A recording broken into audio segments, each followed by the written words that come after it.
Okay, so this is my friend Sean. Welcome to Ed's vlog that he uses to share his life with you and also selfishly to motivate him to make his life the life he wants it to be. Yeah.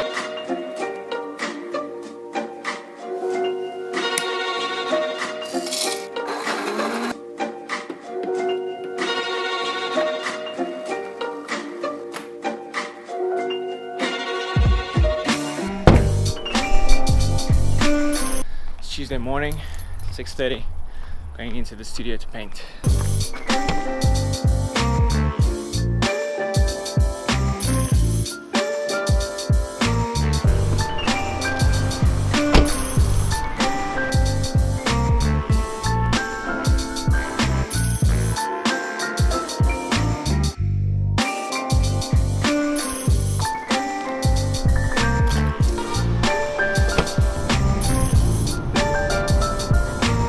So Shan's busy driving because I'm busy working. We're on our way to a talk that I'm doing tonight, which I'm very excited about. Look how beautiful my girlfriend looks. Okay, we're at a photo school called Vegas.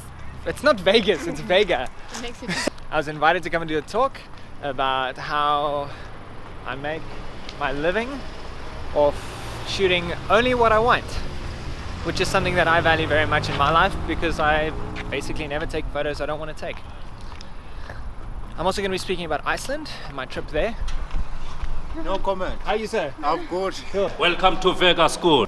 Before I walked into that first wedding, I read all the blogs. All of them. If you market yourself as like, you know, I don't really know if my photos are great, but I think you should sort of hire me. I'll do my best. Nobody's going to hire you. So the talk was great. I really like how it went. And now we're getting late night dinner. So bad.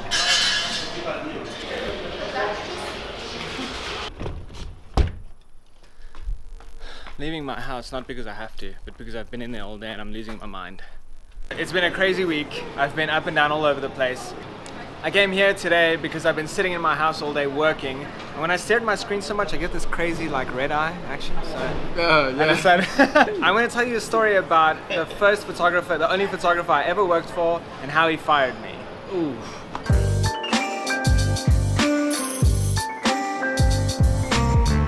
I'm in the city today because I'm doing a photo shoot here just now, so I just came to do some scouting.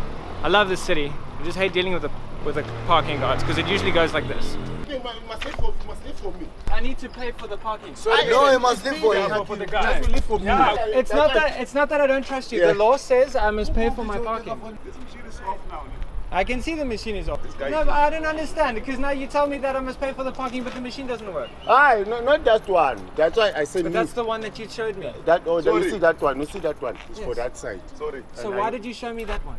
I know this one. This one is other. So where do I pay for my parking? Yeah, The this guy. police are not going to ask him for my parking money. Okay. Do you understand? give us this guy. No, but am I right? The police are not going to come to you and say to you, where's that car's parking money? That's not what happens. I pay for parking. Okay, sharp. You're gonna see when I come. No, okay, sharp. So it's always an unpleasant experience dealing with those guys.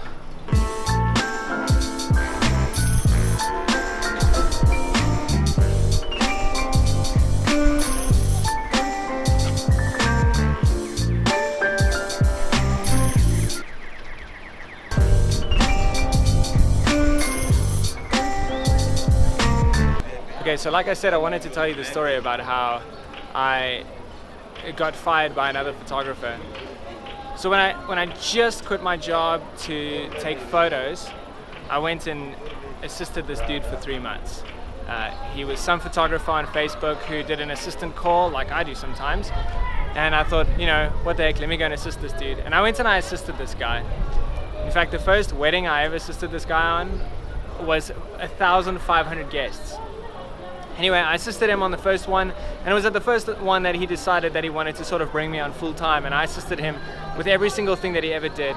He had this really nice studio in Four Ways. It was kind of small, but it was nice, and that's kind of how that relationship started.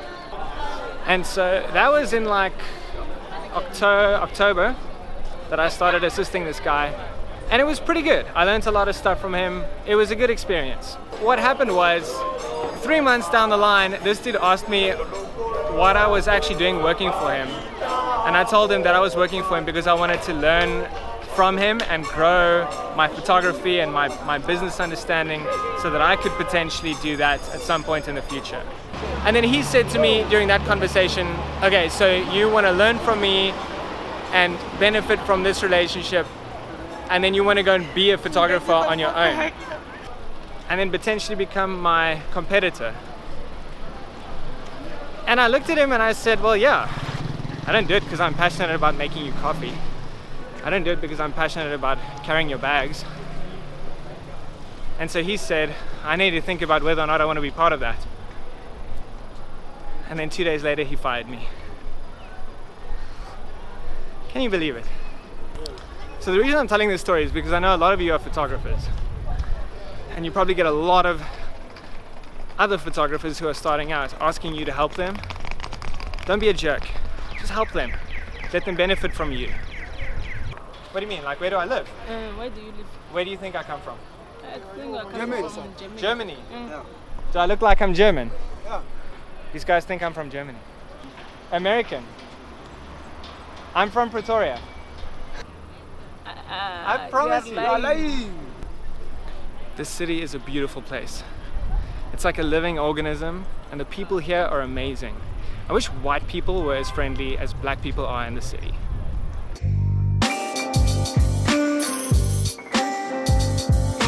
This is my friend Aubrey. What's up? He's gonna be hanging out with me today.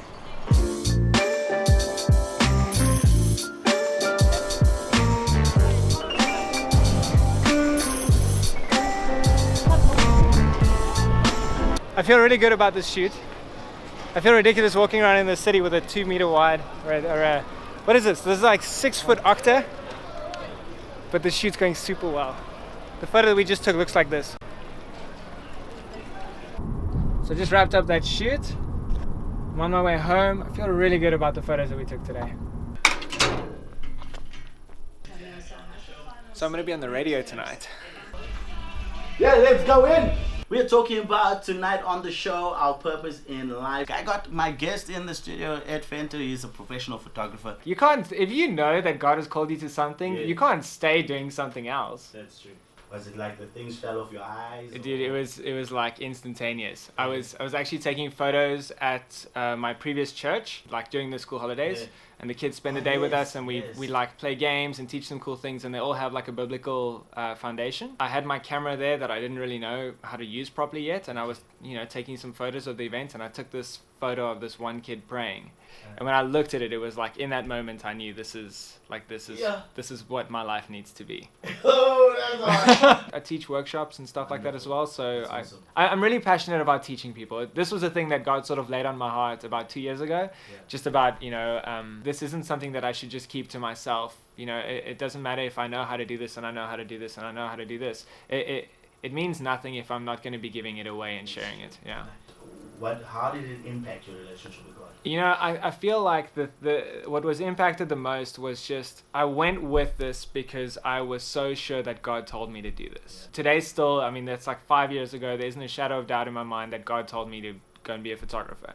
What it's done for me and my faith is that this whole experience and how God has just blessed it, despite me having no prior knowledge and expertise in this, it's just like flourished so beautifully, and that's only because of God's presence there, and it's only because He was behind all of it. I'm an awful Christian. I fail at a million things every day, but the one thing that I know is it doesn't matter what happens and how bad it is, I know God's there and He's got my back. Thank you so much, dude. Thank you, bro. I enjoyed that very much.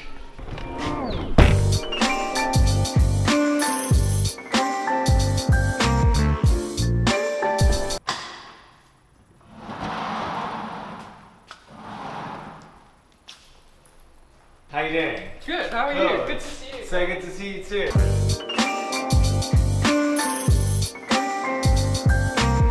Cool. Thanks so much. Drive safe, thank you for coming. Thanks so much. Take care. Bye. Bye. So I just finished a one-on-one workshop with somebody that attended one of my previous workshops, and I got this thing in the mail. I want to show you what it is.